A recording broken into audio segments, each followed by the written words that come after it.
আসসালামু আলাইকুম সবাইকে, স্লুজ ভাই চ্যানেলে সবাইকে স্বাগতম। আজকে আমাদের একজন ভাই আপনাদের মাঝে কিছু কথা বলবে অ্যাজ এক্সপেরিয়েন্স গাই, রিসেন্টলি আসছে সেপ্টেম্বর সেশনে। চলেন আমরা আমার কথা শোনার থেকে ওনার থেকে মূল্যবান বক্তব্যটা শোনা খুবই দরকার। চলেন শুরু করি।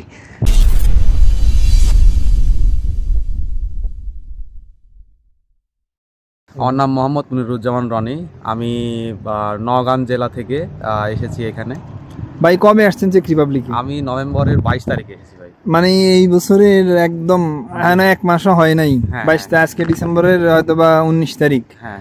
ওকে, আর আপনার প্রিভিয়াস এক্সপেরিয়েন্স কি ছিল চেক রিপাবলিকের এম্বাসি অ্যাপ্লিকেশন থেকে শুরু করে? এক্সপেরিয়েন্স খুব ভালো ছিল, তবে এরা একটু স্লো প্রসেস। ওকে, আমি একটু প্রিভিয়াস এক্সপেরিয়েন্সটা বলি। আপনার ব্যাচেলর কোথায় করা ছিল, কোন ইউনিভার্সিটি ছিল, এক্সপেরিয়েন্স কি ছিল? আমার ব্যাচেলর করা ছিল ন্যাশনাল ইউনিভার্সিটি থেকে, নওগাঁ কলেজ আর কি। তো আমি একদম তার মানে ন্যাশনাল কলেজ থেকে আসছে, ন্যাশনাল ইউনিভার্সিটি। ওকে, এমওআই লাগছে নাকি আইএলটিএস লাগছে? আমার আইএলটিএস ছিল। আমি এমওআই কালেক্ট করছিলাম, কিন্তু আমি এমওআই সাবমিট করে নাই, আমার আইএলটিএস সাবমিট করছি। ওকে, আইএলটিএস কত ছিল? আইএলটিএস আমার 6 ছিল। 6 ছিল। 6 পাইয়া এই গরিব দেশে কেন?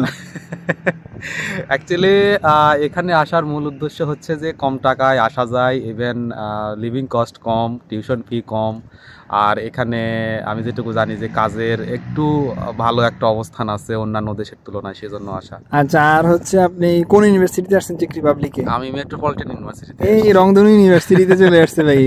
ইউনিভার্সিটি সম্পর্কে বলেন। সবাই বলে যে প্রাইভেট ইউনিভার্সিটিতে ভিসা পাওয়ার পসিবিলিটি কম, ফ্যাসিলিটি কম। এই দেশে আসার পরে কি কি প্রবলেম ফেস করছেন মেট্রোপলিটনে? আমি টু বি অনেস্ট, আমি মেট্রোপলিটনে আসার জন্য কোনো প্রবলেম আমি ফেস করি নাই, যেহেতু আমার আইএলটিএস ছিল সেজন্য হয়তো বা আই এম নট শিওর।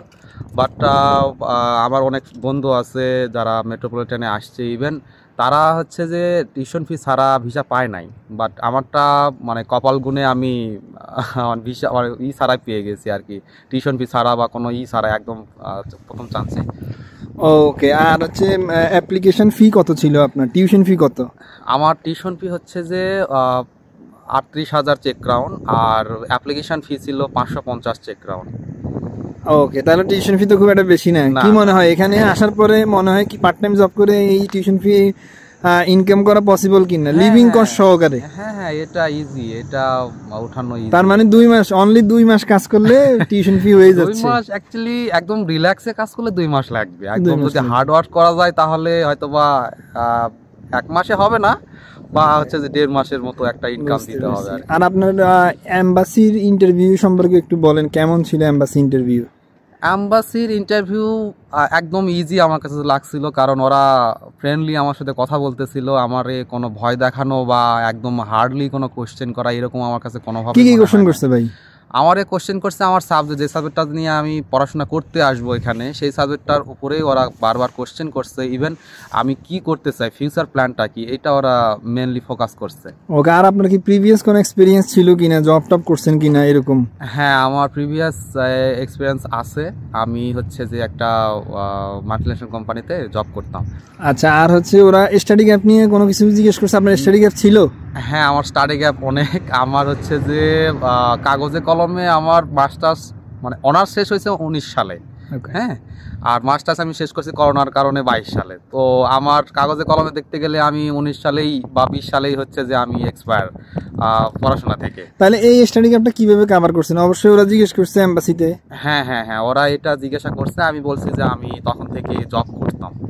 ওকে, তো ওইটা ওরা দেখতে চাইছে, ইভেন আমার এনওসি ওরা নিয়েছে।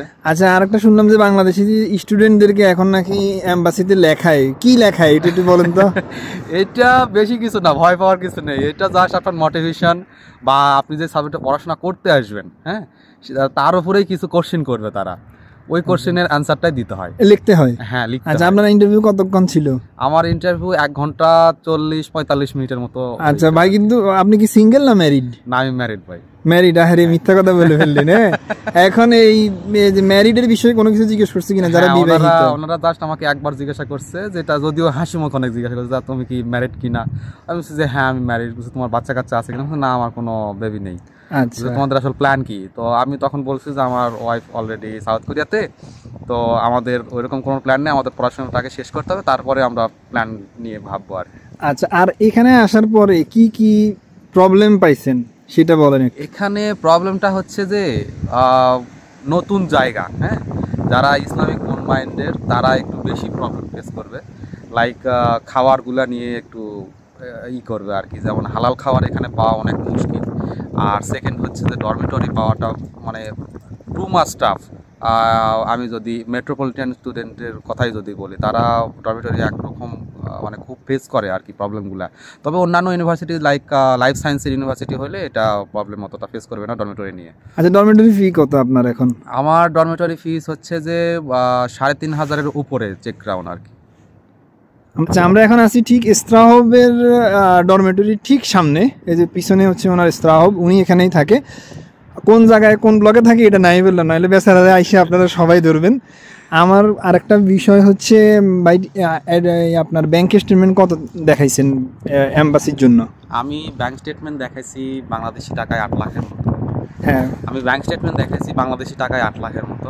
ওকে, আর কয় মাস দেখাইছেন? আমি এটা 3 মাসের জন্য আর কি নিয়েছি। আচ্ছা, ব্যাংকের নামটা কি বলা যায়? হ্যাঁ, বলা যাবে, এনআরবিসি ব্যাংক থেকে। এনআরবিসি ব্যাংক, আচ্ছা। আর আরেকটা বিষয় হচ্ছে, সবাই বলে যে পাবলিক আর প্রাইভেটের ইউনিভার্সিটিতে অ্যাপ্লাই করার একটা দ্বিধাদ্বন্দ্ব থাকে, এটা একটু ক্লিয়ার করে দেন। পাবলিক বলতে কি যে আপনার ডিগ্রিটা আসলে সব কিছু সেম, কারণ ডিগ্রি আপনার ইউনিভার্সিটি এরকমভাবে বেয়ার করবে না যখন আপনি কাজের জন্য ঢুকবেন, হ্যাঁ। আর সেকেন্ড হচ্ছে যে পাবলিকের বিষয়টা কি, আপনি যদি এখানে আপনার পড়াশোনা করার ইচ্ছা থাকে, আমরা এমনি বুঝতে পারবো যে আপনি পড়াশোনা করার জন্য যাচ্ছেন। আচ্ছা, আর হচ্ছে মাস্টার্সে কয়দিন ক্লাস ইউনিভার্সিটিতে? আমার তো 2 দিন হয়, অনেকের আবার 3 দিনও আছে, তবে আমি ম্যাক্সিমাম ক্ষেত্রে দেখেছি যে 2 দিনের বেশি হয় না। আচ্ছা, কয়টা থেকে কয়টার ভিতরে থাকে ক্লাস? তার মানে ক্লাসের দিন কি কাজ করা যাবে কিনা? ক্লাসের দিন কেউ যদি হার্ডওয়ার্ক করতে চায় তাহলে সে ক্লাস শেষে কাজ করতে পারবে। আর আমার ক্লাস যেটা হয় যে একদিন আছে দুপুর 12টা থেকে 4টা পর্যন্ত, আর একদিন আছে সকাল 10টা থেকে 1টা পর্যন্ত। তার মানে 1টার পরে আপনি বাসায় এসে খাওয়া দাওয়া করলেন, এরপরে 4টা থেকে রাতে 10টা পর্যন্ত কাজ করবেন, কোনো সমস্যা নেই। হ্যাঁ, অনেকে করে, আমার অনেক ফ্রেন্ড সার্কেল আছে যারা হচ্ছে যে সপ্তাহে 7 দিনই করতে পারে। আচ্ছা, আরেকটা বিষয় হচ্ছে যারা নতুন আসবে চেক রিপাবলিকে, তাদের জন্য কি পরামর্শ আপনার? আর কোন কোন জিনিস এই দেশে আসলে অ্যাভয়েড করা উচিত বা প্রিপারেশন নিয়েই আসা উচিত? আপনি যে প্রবলেমগুলো ফেস করছেন ওইটা আপনি বলবেন, তাইলে নতুন যারা আসবে ওরা এই প্রবলেমটা ফেস করবে না। এখানে আসার আগে প্রথম কথা হচ্ছে যে আপনার নিজে নিজে রিসার্চ করবেন, আপনি যেখানে পড়তে চান, হ্যাঁ, আপনার যে সাবজেক্ট যেখানে মিট করে, লাইক সেটা পাবলিক হতে পারে বা প্রাইভেট হতে পারে, হ্যাঁ, আপনার সেখানে আপনি কথা বলেন। আপনার কনফিউশন থাকলে ইউনিভার্সিটির সঙ্গে ডিরেক্ট কথা বলবেন, বা যেখানে আপনার প্রবলেম সেখানে কথা বলবেন। কোনো ভাই, বড় ভাই বা দালালের মাধ্যমে কথা বলবেন না, হ্যাঁ, তাহলে আপনি মিসকমিউনিকেশনের মধ্যেই পড়ে যাবেন। আর সেকেন্ড হচ্ছে যে যদি বেশি কনফিউশন হয় তাহলে গ্রুপে, ফেসবুকে অনেক গ্রুপ আছে, সেই গ্রুপে দিবেন, ইনশাল্লাহ অনেকেই আপনাকে রেসপন্স করবে। আচ্ছা, টিউশন ফি কিভাবে পাঠাচ্ছেন? ব্যাংকের মাধ্যমে পাঠাচ্ছেন? আমি আমার ইউনিভার্সিটির প্রাইভেট তো, তারা হচ্ছে যে ভিসা পাওয়ার আগে ওরা টিউশন ফি নিতে চায় না, দিলেও ওরা নন রিফান্ডেবল যেটা, সেজন্য তো আমি এখানে এসে ব্যাংকের মাধ্যমে অনলাইনে পেমেন্ট করছি। আর কোন ব্যাংকে ওপেন করছেন? আমি রাফিসান ব্যাংকে আর কি করছি। আচ্ছা, আর এখানে আসার পরে কি প্রবলেম ফেস করছেন? এখানে আসার পরে মেন প্রবলেমটা আমি ফেস করছি সেটা হচ্ছে খাবার নিয়ে, হ্যাঁ, আর সেকেন্ড হচ্ছে ডরমেটরি, আর থার্ড হচ্ছে যে জায়গা চিনি না, হ্যাঁ, এইগুলো আর কি। আর লাস্ট আর একটা বিষয়, সেটা হচ্ছে এই চ্যানেলের মাধ্যমে আপনি কি উপকার পাইলেন? যদিও আপনার সাথে আমার এই দেশে আসার পরে পরিচয়, এর আগে তো আমি পরিচয় ছিলই না। এর মাধ্যমে অনেক কিছু আমি উপকার পেয়েছি, সেটা হচ্ছে যে লাইক স্পাউস ভিসা সম্পর্কে মেনলি আমি ভালো কিছু জানতে পারছি। সেকেন্ড হচ্ছে যে কোথায় চিপ রেটেড আমি আমার দৈনিক জীবনের জিনিসপত্র কিনতে পারি, এই জিনিসগুলো আমি খুব দেখি আর দেখছি আর কি, এটা সবগুলো এখানে। আচ্ছা, আর নতুন যারা আসবে তাদের উদ্দেশ্যে লাস্ট 1-2টা ওয়ার্ড বলবেন।